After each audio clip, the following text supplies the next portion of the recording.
target. Okay, be ready. You know the art of pangawat na.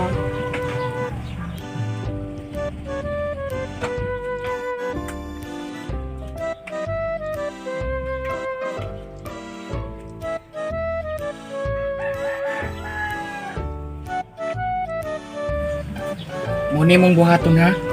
Ang una, ablihan nimo ang U-box. Kuhaon nimo ang tanang sulod. Apila na lang pud ang cellphone og yawi. Sige na. Di isod na maayo nga ako ra usa oy. Ug masakpan ko, ako rin mapriso. Dapat kitang duha, kay mo man nasabot. Aw sige. Kay kita may duwang kisabot. Sunda ko ang saya kong buhaton ha.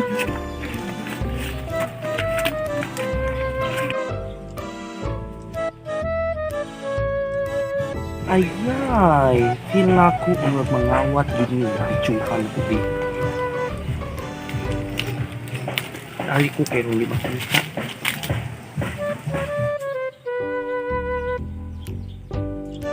Sige na.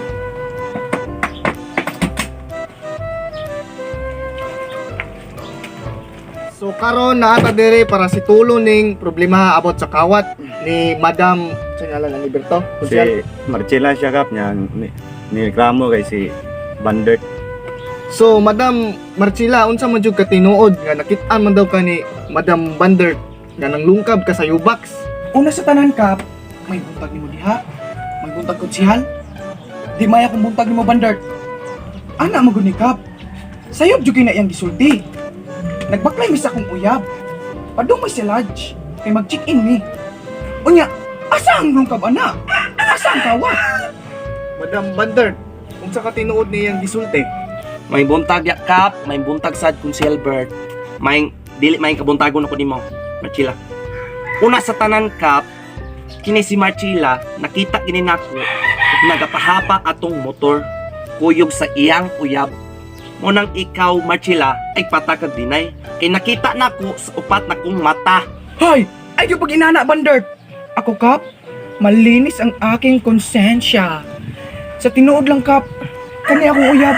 Ako buwi sa matarong nga pamaagi. Tinuod na ka. Unya pasangin lang ra ko nimog nang lungkab. Nakaebidensya. Naakaayo, tan-awa ri kap. Tug yung bayuta ka. Unsa ning Kay alamira kay ka. Sus. Sige, Kay alamira. watang kita. Madam Marcela. Ano yung tan-aw? Hala, ako jud di ay. Pero anyways kap, di man to siya matawag og kawat. Kay ang kawat naman sa mga private places. Nya usa pa public mga ito. Nya pagkuan ako wala ang tag-iya. Utsay di kawat? Nya imo ato mga butang. Dili bitaw. Pero dito siya kawat kay wala ang tag-iya. Dili am gato imong butang. Nganong imong gikuha? Dili bitaw konsihal. Pero dito siya kawat. Ikaw ha? Sobra na kay ka. Bidyuhat ka. Sige, bidyuhi ko. Oh, You are bidyuhan not ka. allowed. Bidyuhan Sorry sa mo ka. ha. Oh, Mapriso ka. masikat ka. I-post Agoy. mo sa Facebook, sa TikTok, sa tanang Wala social ko'y media. pakianak. Ikaw ka. Ba mo Oh, ha. bumana Hoy, ka. sige. Bumana ka. Sige, Oh, unsa man? fuck you ka. Unsay pakyo? Ipatakag tabik ni mo Fuck baka you ha. ka. Hoy, hoy. Oh, Sige, asa ko ni mo i-upload? Wala ko'y paki. Edit pa mo sa kong uyab sa Hoy, una. pass is pass. Ay. Wala ko'y paki ni mong uyab nga. Daot Ang age. mangilugay kay ka. Eh, bas, ikaw nang baba ni mo ka baba. Ayaw pa napat. Takag tabi. Wa kay karapatan man Unsay wala ka karapatan? Bidyuhan jud Sige, ka maayo. bidyuhi ko. Bidyuhan. Wala ko'y paki. Bidyuhan ka. Makita nyo ka ba? Hoy, ikaw nang baba Hoy, ni brikata ka. Oy, dili. Unsa man? Dili Sige, mangilugay tubag. ka. Tubag. Sige. Mangilugay ka. Ikaw ha? Patangag tabi ni mong baba ha? Bagay na lang ta. Bagay na lang ta.